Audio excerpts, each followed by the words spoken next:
What is digital media entrepreneurship? So we know what digital media is. We just learned that in the previous lesson. So what is entrepreneurship? If I asked you, you'd probably say, well, it has to do with making your own business, creating something for yourself, or making something out of nothing. That sort of idea, right? Well, this is like literally the definition of it. And this is according to thebusinessdictionary.com. But entrepreneurship is the capacity and willingness to develop, organize, and manage a business venture along with any of its risks in order to make a profit. And of course, the most obvious example of entrepreneurship is the starting of a new business. Let's take a look at this definition and break it down so that we really understand what we're talking about when we talk about entrepreneurship.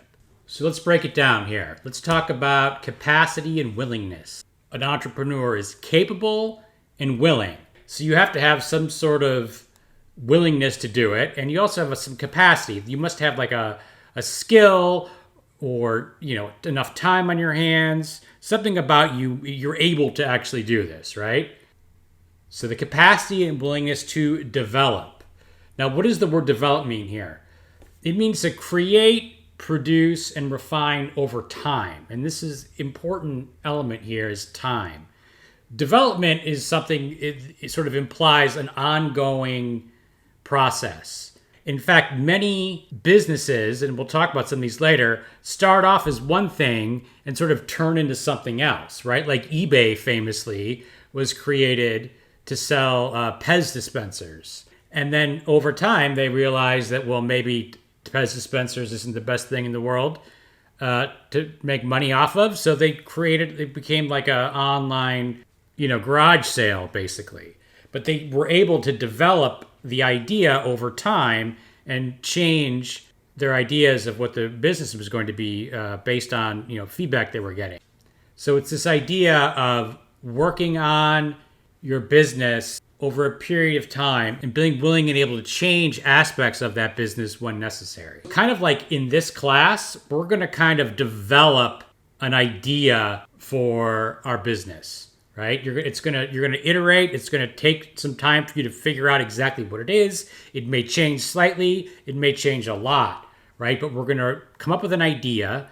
We're going to refine it over time. By the end of the semester, you'll have your idea will be better, hopefully, than it is today. Okay, then organize, right? So an entrepreneur must be willing and able to organize. So you're going to set up a structure through planning and effort. Right? That's what organization is, right? It's setting up a structure and in a business environment. So for instance, let's say your business is that you're going to sell t-shirts over the internet. So you need to set up a structure like a website. There needs to be an ability for you to process payments through that website. You need to set up a structure whereby you obtain t-shirts and then someone designs the t-shirts, et cetera, et cetera. This is the organization aspect of it. And I think it sort of implies that other people are going to be involved, right? As part of organization is organizing either people that work for you or your people that, vendors that you're going to buy things from, or even like customers, even. So that's organization. And finally, here we have manage. And that is like the day-to-day work of keeping your business afloat. In this class, we're going to primarily focus on the development aspect of entrepreneurship. We may touch on the organization part of it a little bit, but the management is we're not going to get to that.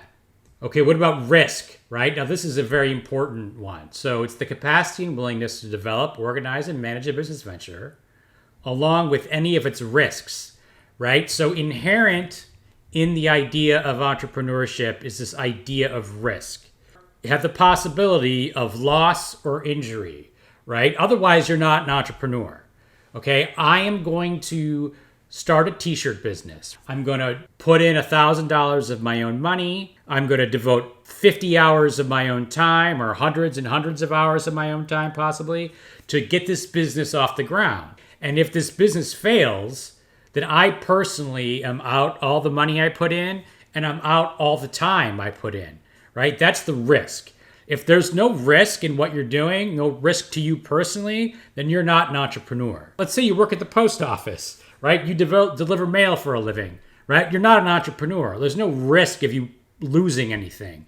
Or if you work at McDonald's, right? It's not your, if the company goes under, right, you're not going to personally lose anything, right? You lose your job, but you can always get another job. But you won't lose your investment, and any time you put into that job, you have been paid for, right? So there's no risk.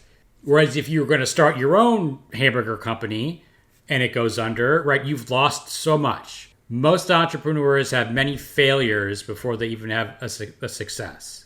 All right, and profit, right? We all know what that means. You make more than you put into it. Now, some of our ideas and many, organizations in the world, of course, are not for profit. So you're not actually trying to make a profit so you get rich or whatever. But in order for, say you have an organization that wants to combat breast cancer, you're going to try to raise money and use that money to get information out, educate people, whatever, right? If you're not able to make enough money to support the structure that you've created, then your organization is going to go out of business. So you do have to make a profit somehow. I mean, you're going to get mostly donations or however you're going to do it, but you still have to be able to support the structure of the business you've created. Otherwise, we come back to risk, right? You have the possibility of loss or injury.